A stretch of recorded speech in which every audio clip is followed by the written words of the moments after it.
My name is Daniela Haidu and I'm so glad to have together this workshop. Opinions expressed on this presentation are solely my own and do not express the views or opinions of Young Living.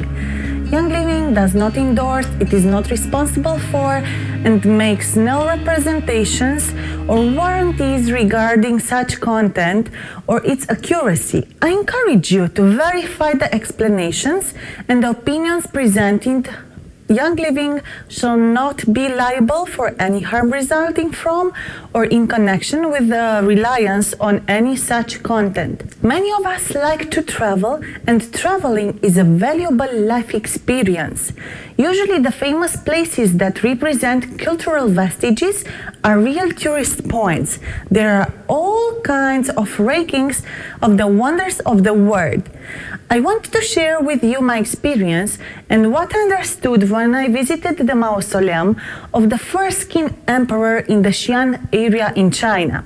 The Terracotta Army is a collection of terracotta sculptures depicting the armies of the first emperor of China. It is a form of funerary art buried with the emperor in 2010 before Christ with the purpose of protecting him and protecting the emperor after life, which was not discovered until 1974.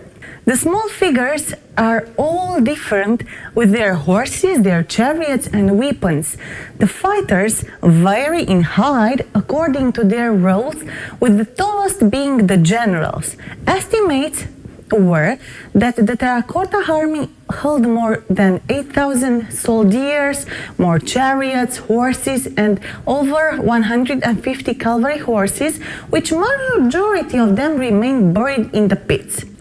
What amazed me was the fineness and the care with which these statues were made. The sculptures and the painting detail have given a specific and individual uniqueness to each soldier.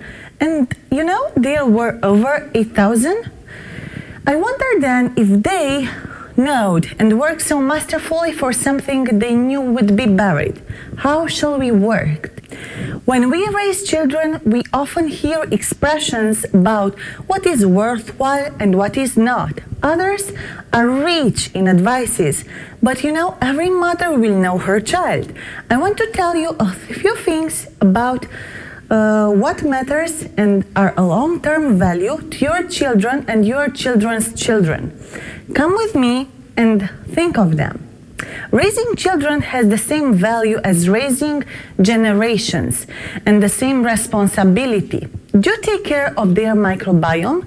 It is their hidden treasure. Do you take care of it? The face of each soldier is constructed to be unique, like our microbiome. Let's see some factors how we effectively can influence our children's microbiome. It is unique, similar to our fingerprint. It turned out that our intestinal microorganisms participate in a lot of physiological processes, including immune system function, inflammation, detoxification, nutrient absorption, feeling hungry and full, use of carbohydrates and fats, production of neurotransmitters and vitamins. All these have an important role to say when it comes to the predisposition to allergies, asthma, ADHD, cancer, diabetes, or dementia. In short, everything about our health, how we feel physically and emotionally, depends on the state of our microbiome. Is the healthy dominating so-called friendly beneficial bacteria, or is he sick and overcrowded with bad unfriendly bacteria? Therefore, the way we are born influences the initial development of the microbiome, which influences the level of inflammation in the body. So, there are differences between babies born naturally and those born by cesarean section when it comes to the microbiome. Maternal diet during pregnancy is related with the infant stool microbiome in a delivery mode dependent manner. Mode of delivery affects the bacterial community in the newborn gut. A baby's first exposure to the natural microbial world occurs during vaginal delivery. A woman's vaginal flora carries lactobacilli bacteria, which make the vaginal canal more acidic, a way that helps in establishing defense against pathogenic bacteria. In contrast, caesarean delivery is associated with long-term differences in intestinal flora. Why? The primary gut flora in infants born via C-section is disturbed for up to 6 months after birth, and children born via C-section have less protection against pathogenic invaders than infants born via vaginal delivery. Currently, it is estimated that more than 32% of the babies in the United States are born via C-section, and in Romania, unfortunately, is near 60%. What about this percent in your country? Search on the internet and see. In addition to above discussed, antibiotics can also play a crucial role in changes in the gut microbiome, as seen in the study from 2017. Antibiotics represent 25% of the total medicines administered to children. It is estimated, and these estimates show that 33% of them are not needed. If they are administered unnecessarily, they have no therapeutic effect. However, they directly affect the composition of the intestinal flora, and they make this dysbiosis. Their administration has been correlated with the various pathogenics over time, such as obesity, allergies, autoimmune diseases, and this is so important to be conscious about. The age of first exposure to antibiotics is very important for the future overall health of many individuals. The use of antibiotics during infancy can drastically affect their microbiome. Young children are the most vulnerable to the use of overused antibiotics. By the age of 3, 80% of children have suffered at least one acute infection of the middle ear for which antibiotics are prescribed, and more than 40% of children experience at least 6 of these acute infections of the middle ear by age of 7. What does all this say? At birth, the brain is only 25% wired. By the age of 1, it is about 75% wired, and by the age of 3, the brain is wired up to 90%. At the same time, microbial colonization is actively taking place, setting the stage for future digestion health outcomes, as well as mental health and well-being. The human microbiome develops from birth until the age of 3, and antibiotics used during these formative years can disrupt the process. Recently, research has shown that immune system of infants is also in development during early years. Since gut microbiomes regulate the immune system, antibiotic use in these first years of life can crucially impact maturation of immune system, affecting gut-brain axis, and hence may increase in predisposition to ASD. These images from the study represent the trajectories for infants' recovery after antibiotic exposure. As you can see, it takes 1.5 years to the maturation of this gut microbiota.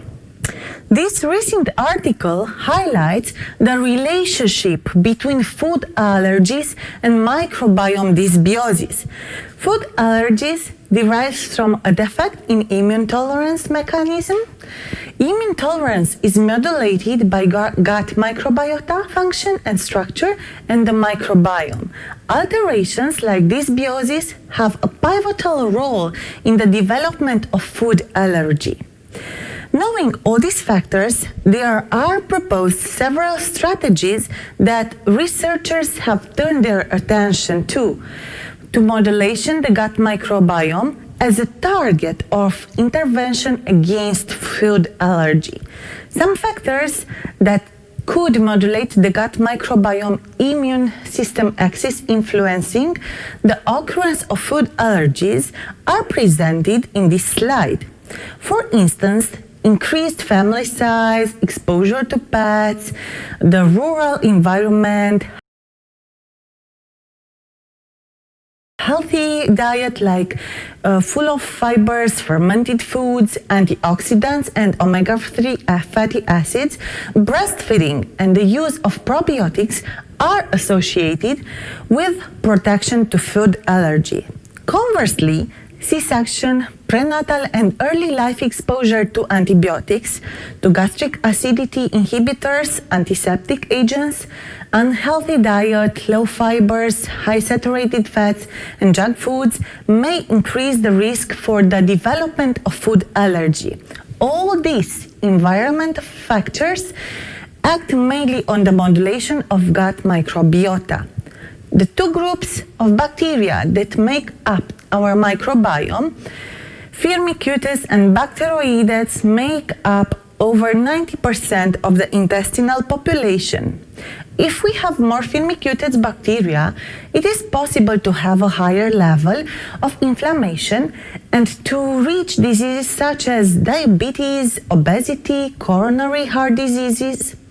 There is no ideal proportion to guarantee our health. However, more Firmicutes bacteria could mean more chances to inflammation and obesity. The explanation in this is that Firmicutes bacteria know how to extract calories from food, so they stimulate calorie absorption. So we may be more prone to obesity. On the other hand, Bacteroides species is specialized in breaking starch and plant fibers into shortly fatty acids molecules that the body will use to obtain energy. We know that gut bacteria can play an influential on our health and even our behavior, but new research is highlighting the potential role of our gut microbiomes in children's behavior. For example, a study from Ohio State University looked at the stool samples of 77 children ranging from 18 to 27 months of age. And what they found was that children who had more diverse range of gut bacteria tended to be more extroverted, as well as curious, sociable, and impulsive. Along the intestinal cell wall are bacteria and enzymes. When some processes are imbalanced, dysbiosis is produced. Dysbiosis is a term used to describe an imbalance of gut microbes. The symptoms of dysbiosis are gas, bloating, diarrhea, and/or constipation. Gas forms when bacteria or yeast in the gastrointestinal tract ferment food particles. Too much fermentation impairs digestion, while good bacteria like probiotics can help. If the food sits in the digestive tract in big pieces for too long, yeast and bad bacteria will increase to deal with it. This results in more gas and more increased dysbiosis. Enzymes serve to break this cycle, moving the food into the bloodstream more quickly and not allowing it to sit in the gut, then preventing the gas. Enzymes are large protein molecules that control biological reactions. These reactions occur outside the cell lining the gut. Digestive enzymes action to break large food molecules into very much smaller building blocks units. These can be readily and rapidly absorbed through the gut wall and into the bloodstream for transporting them to the liver and from there to other parts of the body. The main enzyme production structures of the human digestive system are salivary glands, stomach, pancreas, liver, and small intestine. The analogy that is often used to describe the action mechanism is that of a key fitting into a lock. The enzyme serves as a lock, and the attracted molecule, called as a substrate, is the key. Enzymes facilitate building compounds, transporting of the elements, eliminating and the breakdown of the substrate in the body. Enzymes require minerals and vitamins to function. So, they are the key players in the glandular and hormone processes. Did you know that enzyme production is decreased when you are exposed to stress, when you're exposed to antibiotics, to chemical cleaners, pain relievers, microwave radiation, food that is not living, processed food, high heating over 100 degrees, and even some raw foods because enzymes are used to break them down.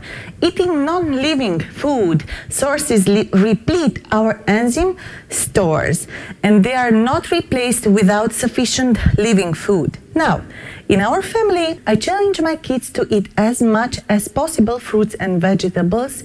It can be your family goal too. What happens if we don't have enough enzymes? The gut is intricately involved in so many processes. If we don't have enough enzymes, we could have trouble digesting our food.